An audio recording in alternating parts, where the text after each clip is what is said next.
guys, welcome back to another video, and today I'm going to be showing you my custom DIY airsoft targets I made. So I have two models that I made. One is of a person, and the other is just of a regular target. And so the way I made this was really simple, and I want to give you guys a step-by-step guide on how I did it. So the way I made it is, first I printed out this piece of paper that has both the person target and the regular target on it, and I think my printer went wrong or something with the ink, but it doesn't really matter. In fact, if you want to save ink, it might be better to do it in black and white. And then what I did was I just took a regular piece of sheet plastic and I lined it up and placed it over the existing paper, and then I duct taped it together, and that way I can trace over the targets with a Sharpie, which is what I did, and then I cut them out. And so after I cut them out, I measured the dimensions of it, and then I copied those dimensions onto a piece of wood, which I then cut out. Then I put this on top of the piece of wood, and then duct taped it, and then I just made it more sturdy with the duct tape on the bags. And yeah, that's pretty much what I did for making these. And I don't know if you guys can see, but there are a few little holes where I shot them.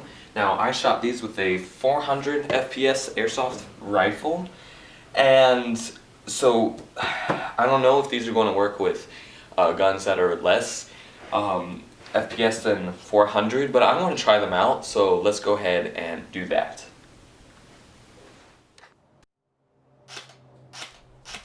The first weapon I will be using will be a Lancer Tactical M4 LT12 series.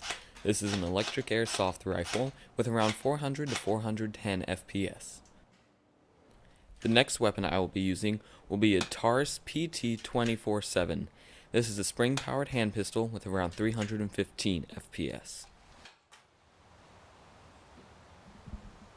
I found that the rifle I used was the best for target practice.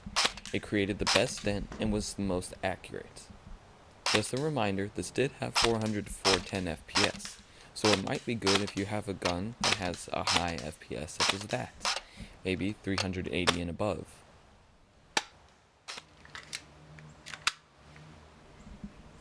However, I found the pistol did not work as well.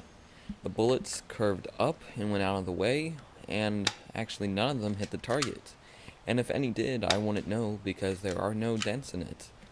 This gun did have 315 FPS, so I wouldn't recommend using something like this. As I said before, maybe you should try something with a bit higher FPS. So here are the targets.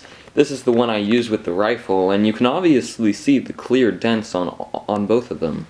However, on the one that I used the pistol with, there are no dents whatsoever, so you won't be able to tell where you hit if you use the gun like that, which is why I recommend using a gun with a high FPS and perhaps a rifle. Also, the pistols tend to not be as accurate as the rifles are, so it might also be better if you just use a rifle anyway. Well, I guess that's it. Thank you for watching this video. I hope you all have a great day. Feel free to make these targets, but don't forget, always wear eye protection when using an airsoft gun. I didn't because I was a fair distance away and I'm willing to take that risk. And yeah, just thank you for watching this video, and I'll see you all later. This is the Science Gamer 10, over and out.